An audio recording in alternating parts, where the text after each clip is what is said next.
Nagole division పరిధిలోని cooperative bank colony, Sainagar, Ganesh Nagar, Anodaya Nagar, Adarsh Nagar కాలనీలు cooperative bank colony president Palvai Sanjeevareddy సంయుక్త ఆధ్వర్యంలో Nagole cooperative bank colony community హాల్లో హిందూ సమ్మేళన కార్యక్రమం ఎంతో ఘనంగా నిర్వహించారు. వక్తలు తమ ప్రసంగాలతో హిందూ ధర్మం, సనాతన ధర్మం, హిందూ గొప్పతనాన్ని చాటారు. ఈ సందర్భంగా నిర్వాహకులు మాట్లాడుతూ ఆర్ఎస్ఎస్ 100 సంవత్సరాలు పూర్తి చేసుకున్న సందర్భంగా భారతదేశంలో ప్రతి గ్రామాలలో, గల్లీలలో హిందూ సమ్మేళన కార్యక్రమాలు నిర్వహిస్తున్నట్లు తెలిపారు. ఇందులో భాగంగా కోఆపరేటివ్ బ్యాంక్ కాలనీ కమ్యూనిటీ హాల్లో తాము హిందూ సమ్మేళన కార్యక్రమం నిర్వహించామని అన్నారు. హిందువుల ఐక్యత పెరగాలంటే ఇలాంటి హిందూ సమ్మేళనాలు చేయాలని సూచించారు. దాదాపుగా ఇందులో 1500 మందికి పైగా కాలనీవాసులు హిందువులు పాల్గొన్నట్లు తెలిపారు. అనంతరం అందరికీ అన్నప్రసాద వితరణ చేశారు. ఈ కార్యక్రమంలో పాల్వాయి సంజీవరెడ్డి, చిలుక రవీందర్ రెడ్డి, చంద్రశేఖర్ రెడ్డి, అశోక్ రెడ్డి, నారాయణ రెడ్డి, శ్రీనివాస్, వంశీకృష్ణ, సుధాకర్ రెడ్డి, సతీష్ రెడ్డి, పిఎంఆర్ రాజు, గణేష్ నగర్ ప్రెసిడెంట్ శ్రీనివాస్, వెంకట్రెడ్డి, ప్రసన్న కుమార్, గోపాల్జీ, రామ్ దయాకర్ రెడ్డి యువకులు పెద్ద ఎత్తున పాల్గొన్నారు. ఈరోజు కోఆపరేటివ్ బ్యాంక్ కాలనీ కమ్యూనిటీల ముందు హిందూ సమ్మేళనం జరిగింది. ఇప్పుడున్న పరిస్థితుల్లో ఇక్కడ కూడా హిందూ సాంప్రదాయము, వ్యవహారాలు, సాంప్రదాయాలు ఇవన్నీ మర్చిపోతున్నారు. వాటి గురించిలో వాళ్ళ యూనిటీని, వాళ్ళ ఐక్యతను సాటడానికి అక్కడ ఒక సమావేశం జరిగిన 4 కాలనీలు కలిపి ఈ 4 కాలనీలలో కూడా చాలామంది పార్టిసిపేట్ చేసారు.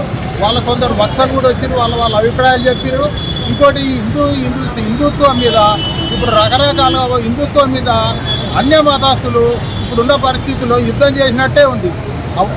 4 వేరు మతస్థులు వాళ్ళు వీళ్ళందరినీ కొల్లగొట్టాలనో, వీళ్ళని మార్చాలనో రకరకాల ప్రలోభాలు పెడుతూ లవ్ జిహాదులని, ఇంకోటి మత మార్పిడులని, ఇంకేదో పెట్టి ఆయన హిందువులు అన్ని దేశాలు వేరే మతస్థులకు అన్ని కంట్రీలు ఉన్నాయి, కానీ మన హిందువులకు మాత్రం ఒక ఇండియానే ఉంది. ఆ ఇండియాలో కూడా ఉండకుండా చేస్తున్నారు, మతాలను మార్పుతూ చేస్తున్నారు, చాలా ఇబ్బంది పెడుతున్నారు.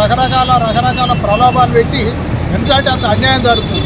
వాటిలో కొంచెం వాళ్ళ ఉన్న అభిప్రాయాలను కొందరి ఉత్సాహపరవాలని, వాళ్ళని కొంచెం సంఘటితం చేయాలని, వాళ్ళను ఐక్యంగా చేయాలని, వాళ్ళను మతమార్పులు జరగకుండా యూనిటీగా ఉండాలని. నిన్నగాక మనం చూస్తున్నారు బెంగాల్లో ఎంతమైంది, అసలు ఆడ ఉన్నదే 7 కోట్ల అంటే 2 కోట్ల మంది బీజేపీ రాగానే అక్కడ వెళ్ళిపోతున్నారు. అంటే దాని అర్థమైంది అంటే ఇది ఏమో ధర్మశాస్త్రమా? మరి ఎక్కడికి వెళ్ళి వస్తున్నారు, ఎందుకు వస్తున్నారు, మరి ఎవరు ఎందుకు పట్టించుకుంటలేరు?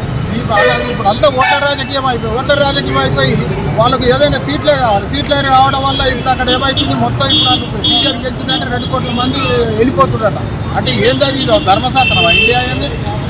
ఈ పొలిటికల్గా జంతోటి మొత్తం దేశాన్ని అంతా అన్యాయంగా అక్రమంలో అన్య మతస్థులకు ఇది ఒక ధర్మశాస్త్రంలో ఓటర్ రాజకీయాలతో హైదరాబాద్ కానీ, బెంగాల్ కానీ, మన తమిళనాడు కానీ ఇవన్నీ అన్య మతస్థులకు అందరికీ అడ్డా అయిపోయింది. ఇది ధర్మశాస్త్రం అయిపోయింది. ఈ రాజకీయంతో మొత్తం ఓట్ల రాజకీయాలు అయిపోయినాయి. ఇక్కడ ఇవన్నింటినీ అందరినీ ప్రజలను చైతన్యపరిచి మేల్కొల్పి వాళ్ళను కూడా ధర్మాన్ని పాటిస్తూ రకరకాల ప్రలోభాలకు పోవద్దన్న ఉద్దేశంలో వాళ్ళందరినీ మన హిందూ ధర్మాన్ని మేల్కొల్పడానికి ఇక్కడ కొందరు అన్ని మన దేశంలో కానీ, రాష్ట్రంలో కానీ, హైదరాబాద్ సిటీలో కానీ అన్ని ప్రాంతాలలో ఇవన్నీ హిందూ సమ్మేళనాలు జరుగుతున్నాయి. ఆ విధంగానే ఇక్కడ మన నాగోల్లో ఇంతవరకు జరగలే. ఈరోజు అక్కడ పెట్టాము. ఒక 5-6 కాలనీలలో కలిపి పెట్టి మంచిగా మనం విజయవంతంగా నిర్వహించడం. అందరూ కూడా జనాలను కూడా మంచి ఎంకరేజ్మెంట్ ఇచ్చారు. వాళ్ళకు సమ్మేళనంతో కూడా వాళ్ళకు అల్పాహారం కూడా ఏర్పాటు చేశాము. అయితే జనాలు ఎక్కువ రావడం వల్ల డబల్ చేయడం వల్ల కొంచెం అది ఎక్కువైపోయింది. అందు గురించి అని ఇక్కడ ఈ చౌరస్తాలో అందరికీ ఈ టైంలో వేస్ట్ కావద్దన్న కాన్సెప్ట్లో మేము కూడా ఇంత సేవ చేద్దాం, వీళ్ళు ఉన్నదాన్ని వేస్ట్ చేద్దామన్న ఉద్దేశంలో వచ్చినాము. ఇక్కడ ఈ ఫుడ్ ఏర్పాటు చేశాం. జై హింద్, భారత్ మాతాకి జై, జై శ్రీరామ్.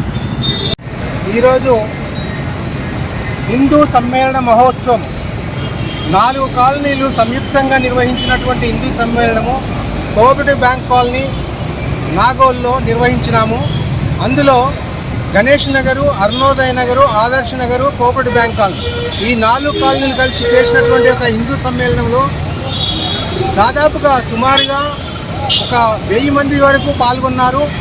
ఎంతో ఘనంగా ఉత్సాహంగా జరిగింది.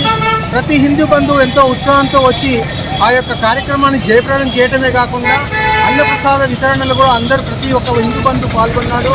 అత్యధికంగా జనం వచ్చింది కాబట్టిగా మేము ఫుడ్ కూడా సరిపోదు అనుకొని మళ్ళీ చేయించినందుకు అది కాస్త ఎక్కువైంది. అది మిగిలింది కాబట్టి అది కూడా వేస్ట్ కావద్దన్న ఉద్దేశంతో ఇప్పుడు ఇక్కడ మామూలుగా సామాన్య జనానికి కూడా వితరణ చేస్తూ ఉన్నాం.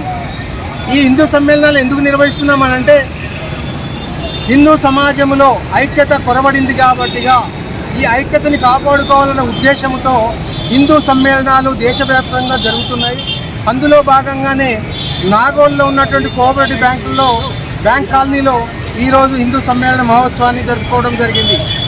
ఇందులో వక్తలు ఇచ్చినటువంటి సందేశానికి వచ్చినటువంటి హిందూ బంధువులందరూ అశేషంగా స్పందించి వారి యొక్క అభివాదాన్ని తెలియజేసినారు. ఇలాంటి సమ్మేళనాలు ఇంకా జరగవలసి ఉన్నది.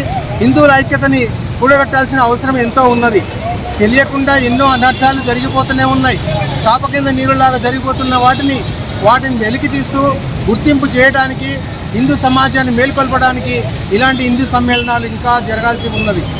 ఎంతోమందిని చైతన్యవంతులను చేయవలసిన అవసరం కూడా ఉన్నది.